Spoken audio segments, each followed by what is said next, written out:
Hello, this is week 6 of the macroeconomics course, and this week we're going to start looking at issues related to money and what role money plays in the economy. And we'll pick it up this week looking at some basic issues in chapter 31 entitled Money and Banking. And so in this chapter we'll start to kind of lay the foundation in terms of what role money plays in the economy and how an organization called the Federal Reserve has the responsibility of managing the amount of money in the economy.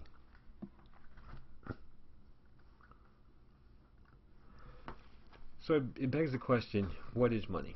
It seems like kind of a very simplistic question, because usually when you think of money you think of cash and coins. But that's kind of our modern definition of money. Money as a concept has kind of evolved over time. If you go back to colonial periods, for example, bartering served as a basis for money. That is, goods were swapped for other goods, and those goods that were exchanged, in effect, were acting as money. Like currently, we have cash and coins. That kind of current definition of money. You think of money, you think $5, $10, quarters, things of that nature. It's interesting when you think of money in terms of its evolution. What will money look like in the future? I think our society is really giving us very significant clues in the sense that a lot of our transactions are done electronically, and so I can see money in the future kind of assuming kind of a more electronic form as opposed to a physical form like cash and coins. So money is a concept that's evolving. Whatever form, whether it's bartering, cash and coins, electronic, whatever form, money is anything that acts as a medium of exchange. Whatever I can swap for something else, that thing I'm swapping it for serves as money. So money is anything that acts as a medium of exchange. Now, when you look at money, there are some basic functions that it carries out. In fact, the most important function of money is acting as a medium of exchange. We need money to exchange for goods and services. So the most important function of money is this medium of exchange function, where we use money to swap. We swap it for goods and services. I give $5 to a retailer, and the retailer gives me some item that has a price of $5. Another function of money, it serves as a unit of account, and what this means is that we use money as a basis for comparing goods and services. For example, if I walk to a automobile dealership and I see two cars, one of the ways I'm going to determine their relative value is through the price. So there'll be a sticker price on one car, there'll be a sticker price on the other car, and those prices give me some sense of the relative value of those two cars. So the unit of account function simply means we use money as a means of comparing goods and services, and we do that through the pricing mechanism, and price, of course, is stated in terms of dollars. Another important function of money is it serves as a store of value. Now, what this means is money as a commodity can be stored. You can put it away. For example, if I put money into an interest earning account, I'm literally storing that money in that location, and hopefully over time, as it accrues interest, as I retrieve the money, I will have more money by storing it in a place where its value can actually increase. So money as a commodity can be stored. We can save it. We can financially invest it, putting it in locations where it can actually, if we're lucky, increase in value. But by far the most important function is the medium of exchange function. Now, when it comes to money, there are different ways of measuring money, and so money, when you really study it in a more complex sense, is a rather complicated issue. And help us kind of distinguish between the different measures of money, we focus on the issue of liquidity.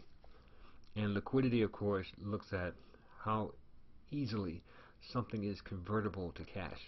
For example, if I were to take a house, for example, if I sell my house, I can convert my house literally to a pile of dollars.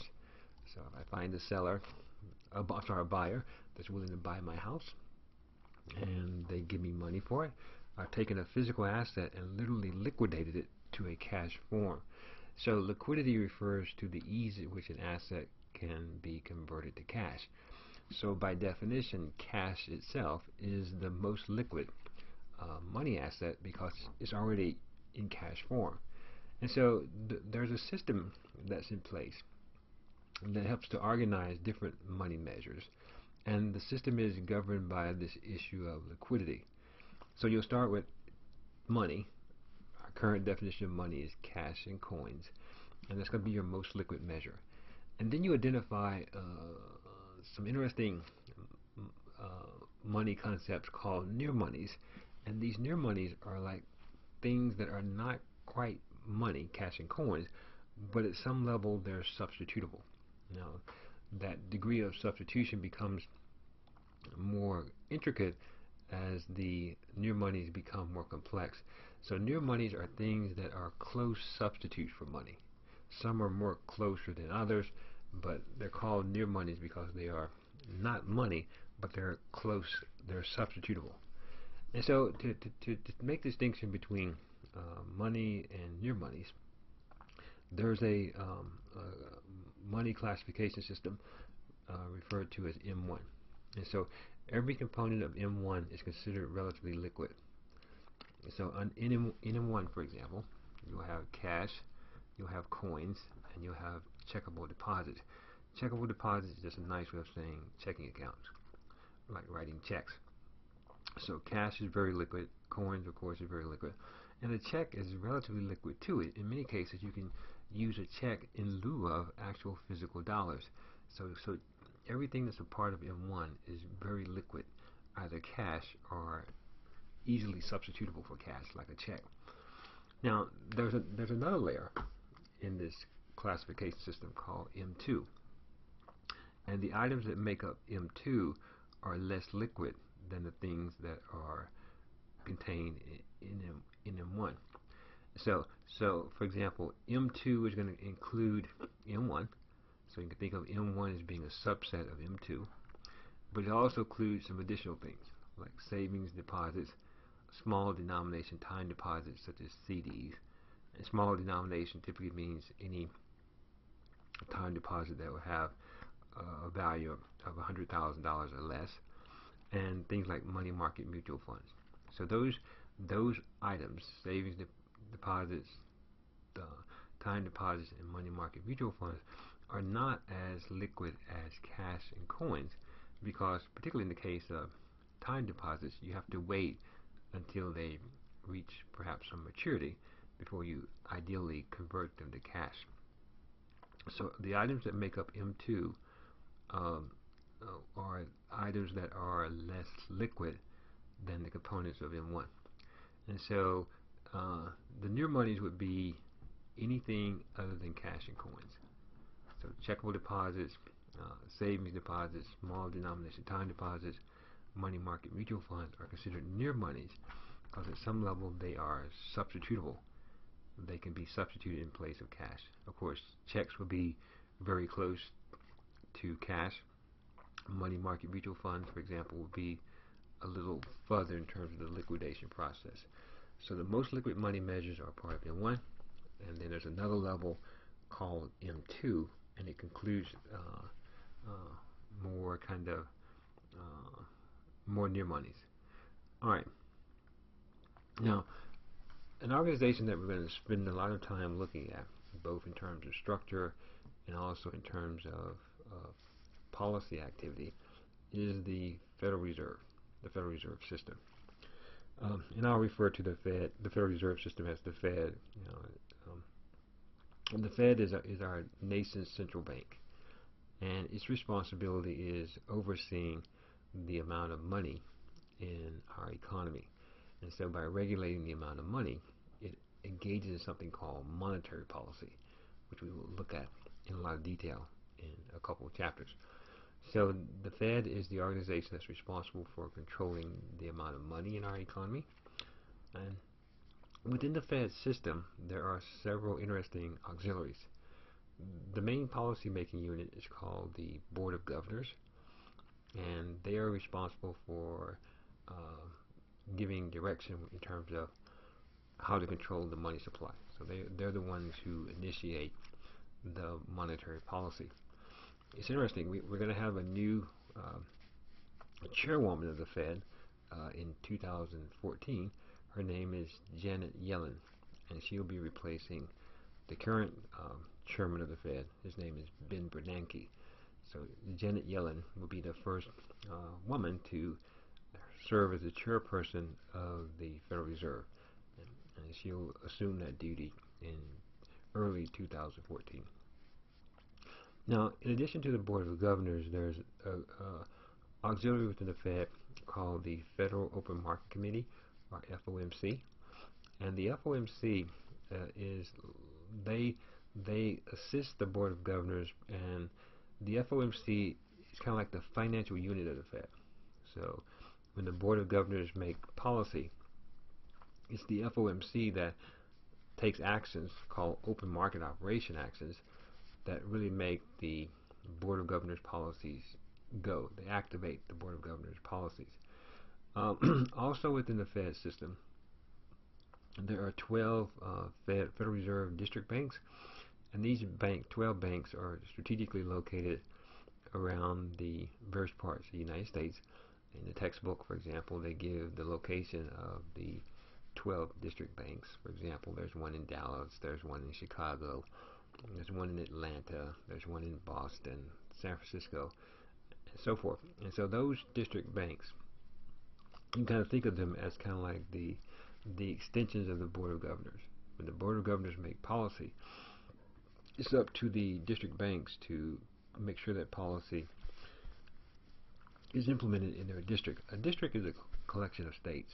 So within a certain district, the Federal Reserve District Bank is responsible for making sure that all monetary related activities as required by the Fed are implemented. Also within the Fed system, under the auspices of the Fed system, are commercial banks and thrifts. Commercial banks are the primary focus because of their relatively large size. You have commercial banks like, say, Bank of America, Chase Manhattan, for example, and they are regulated by the Federal Reserve. So the Federal Reserve oversees commercial bank and thrift behavior. Also, savings and loans are under the auspices of the Fed. And so the Fed kind of makes sure that those banks are in compliance with monetary policy, because as we will see later, commercial banks is where you make deposits, where loans take place, and those things are instrumental in terms of the effectiveness of monetary policy. Alright, so when you look at the Fed has some major functions. Its most important function is conducting monetary policy. Now, monetary policy, as I've alluded to, monetary policy is where the Fed changes the nation's money supply so as to either speed up or slow down economic activity.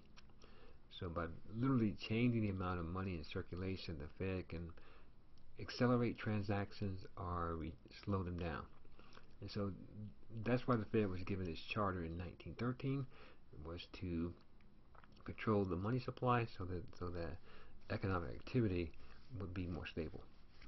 Another function of the Fed is it acts as a clearinghouse for checks. So every check that's written has to clear the Federal Reserve System. And clearing it is just a way for the Fed to note the volume of checking activity, because if you recall from earlier slide, checks are a big component of M1. And so as the Fed manages the money supply, if it can also keep track of checking activity, that will allow it to better manage the behavior of the M1 measure. So the Fed is not concerned about who you write your check to. They're just concerned about the volume of checks, because that gives them a sense of how to control the overall money supply. The Fed also acts as a bank for banks, in the sense that um, just as you and I can go to a bank and get a loan, make a deposit, banks also can go to the Federal Reserve and get loans and make deposits. And so the Fed is, you kind of think of the Fed as being like a wholesale bank, and retail banks do their business at the Fed. And so the Fed plays an interesting function of literally acting as a bank for banks, requiring them to make deposits, and if necessary, giving banks loans uh, if it's deemed appropriate. In a similar spirit, the Fed acts as a bank for the federal government. Although the U.S. Treasury is the check-writing arm of the federal government, the federal government does its banking through the Federal Reserve System. So in that sense, the federal government is like a customer, if you will, of the Fed. And the federal government can make deposits at the Fed. The Fed is there to kind of help the federal government when it comes to banking and money issues. Another interesting function of the Fed is that they conduct significant economic research. The Fed is one of the larger, if not the largest, employer of economists, and those economists work on a variety of very interesting issues, and they periodically publish some of their findings, and their findings are quite interesting in terms of issues in terms of money, and sometimes they will even investigate issues that are not money related. So this gives us an overview of some basic issues involving money. Money is anything that acts as a medium of exchange. We looked at some functions of money. We looked at different measures of money, namely M1 and M2. We got a brief look at the Federal Reserve System in terms of how it's organized, some of its main functions. And we will use these basic things plus focus a lot on Fed activity in later chapters. Alright, so that takes care of the overview for chapter 31, looking at money and money basic issues.